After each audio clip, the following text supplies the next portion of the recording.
Так, қайырлы күн, қалайсыздар? Сіздерге обещать еткен бүгін жалпы, мен командамда разбор жасап жатырмын. Сол разбор жайында қазір сіздерге мен салоннан келдім, магазиннен келдім, короче говоря, шай қайнағанша сіздерге тез эфирге шығам, ешкімді күтпеймін. Инстаграм, если даст, эфирді сақтап қоям. Қараңыздар, сетевик және сетевой предприниматель. Осы екі бағытта мен сіздерге бүгін ажыратып берем деген болатым. Қараңыздар, көп адамдар иллюзиямен өмір сүреді.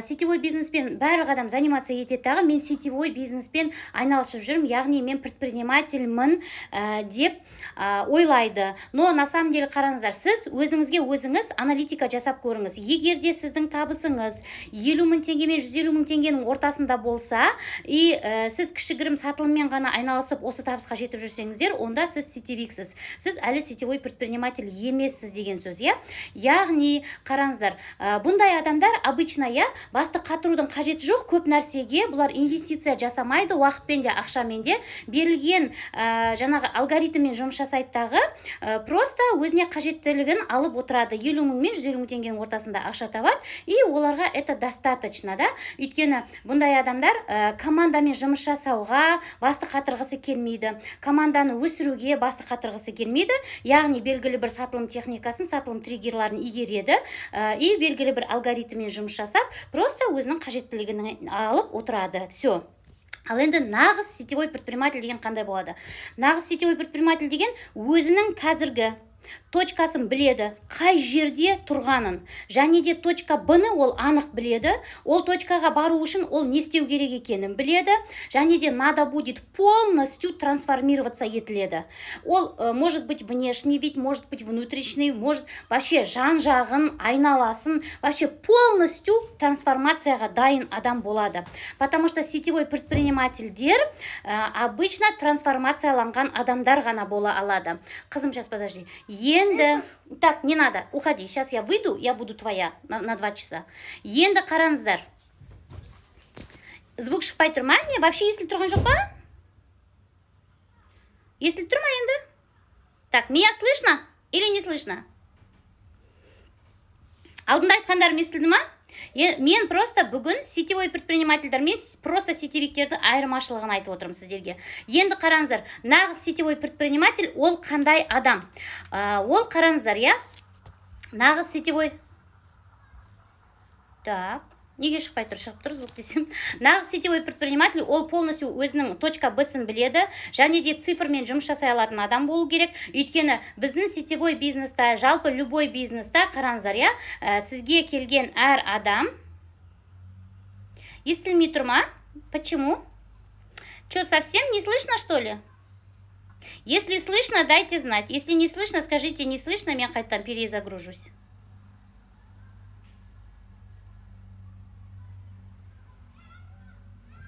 Маған еш нәрсе естілмей тұр дейді. Интересно? А другим слышно? Давайте быстрее, у меня времени нету. Так. Все слышно, да? Все, давайте поехали дальше. Енді қараңыздар, ал предпринимательство деген ол не? Предприниматель болатын адам жалпы өзінің айналасынан бастап, өзінен бастап, өзінің внешний видынан бастап, киім кию, жаңағыдай тұлғалық даму, в общем, короче говоря, полностью трансформацияланады.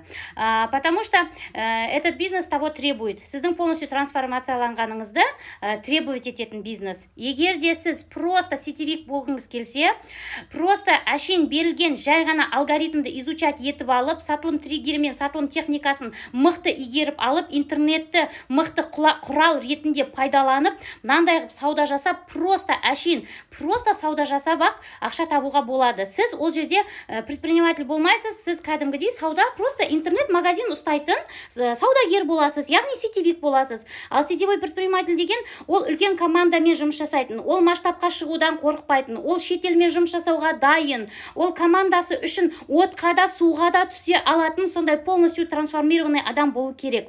Енді қараңыздар, Ол үшін біз не істейміз? Ол үшін біз білім аламыз, өзімізге инвестиция саламыз, я? Егер де сіздер өздеріңізден сұраңыздар енді кім екендеріңізді. Мен бүгін мысалға, я, өзімнің командамда барлық қыздарыма разбор жасадым. Разбор жасаған кезде кәдімгідей бүкіл жаңағы жұмыс жасап жатқан бағыттарының бәрін тексердім. Және де осыған орай мен бүгін бір күнімді арнадым. Кеше түннен бастап бәрін тексеріп шықтым. И мен қандай шешім қабылдадым? Мен просто өзімнің командамда насколько у меня сетевики находятся и насколько у меня сетевые предприниматели находятся. Вот это хотела узнать. И мен қаншалықты менің сетевой предприниматель серіктестерім өзімнің командамда өзім сияқты трансформациялана алатын адамдар бар екенін көрдім. Және де мен оған өте қатты қуаныштымын. Ал енді сетевик ханымдармен мен бүгін өзім зум жасайтын болдым. Барлығымен тағы да разбор жасаймыз зумда. Өйткені мне важно, да, чтобы этот человек понимал, да, ол қандай стадияда жұмыс жасай алатын адам болу керек екенін түсіну керек.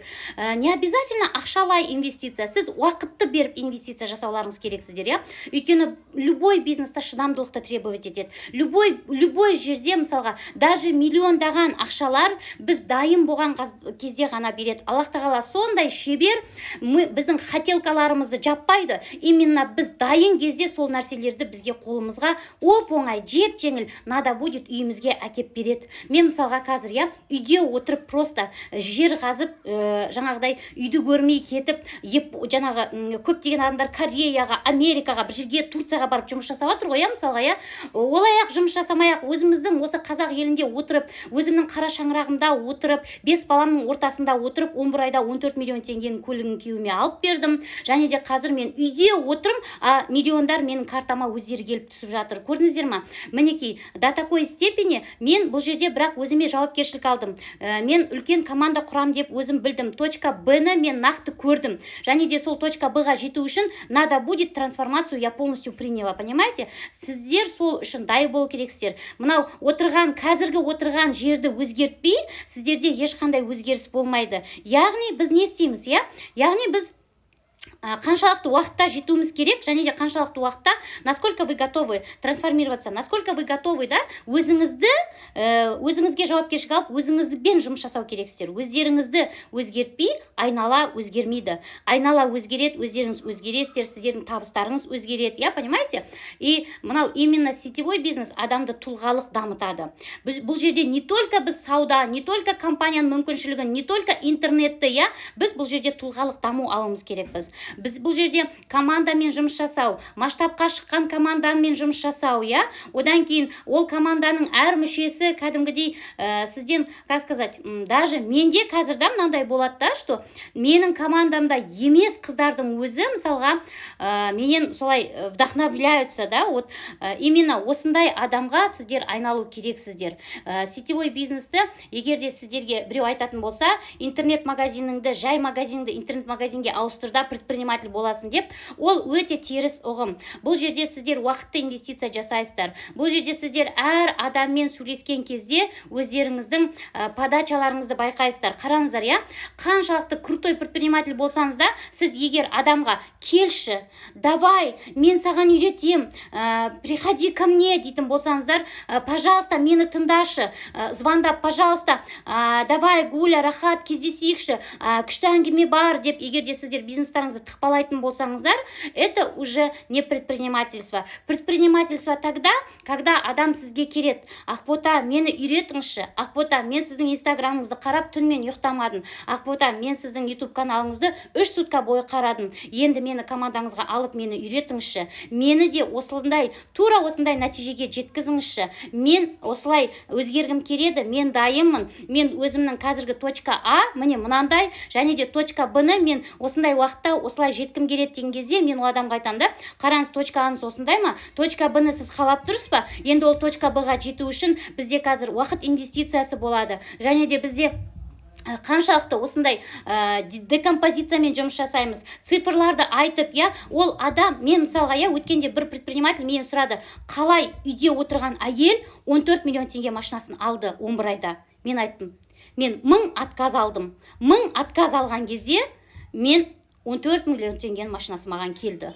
Это вы понимаете, да? Чтобы мен осындай үлкен команда құру үшін маған 1000 000 отказ алу керек болды. Әр отказ алған сайын, это не мое деген жоқпын. Что я делаю не так? Где я не делаю не так? Мен өзімді қажадым, өзімді дұрыстадым, өзімді тежеп осы нәрсеге алып келдім. Понимаете? Мені Сибирское здоровье мықты предприниматель қылып отырған жоқ. Мені интернет мықты предприниматель қылып отырған жоқ. Мені Инстаграм мықты предприниматель қылып отырған жоқ. Маған Инстаграм, Сибирское здоровье, осы мен жасап атқан мен істедім. Аллах тағаланың берген маған мүмкіншіліктерін пайдаланып, мен істедім. Получается, интернетті құрал ретінде пайдаландым. Көңіл көтеру ретінде, менің миымды улау ретінде пайдаланған жоқпын. Мен жұмыс жасауға, бизнеске құрал ретінде пайдаландым. Инстаграмды да құрал ретінде пайдаландым. Одан кейін WhatsAppты да мысалға күнде біз сөйлесіп отыратын, оны да құрал ретінде пайдаландым. Және де мен осы Сибирское здоровье компаниясында инструмент ретінде пайдаландым. Яғни, неге Сибирское здоровьеда істеп жүрген барлық адамдар, менде бар мысалға, мен 10 жыл болды осы компанияда, сіз қалай 1 жылда осындай достижение жеттіңіз деп сұрайтын, потому что менің подачам басқаша болды. Мен бұл жерге предприниматель болам деп келдім. Мен трансформацияға дайын болдым. Мен уақыт инвестиция жасауға дайын болдым, понимаете?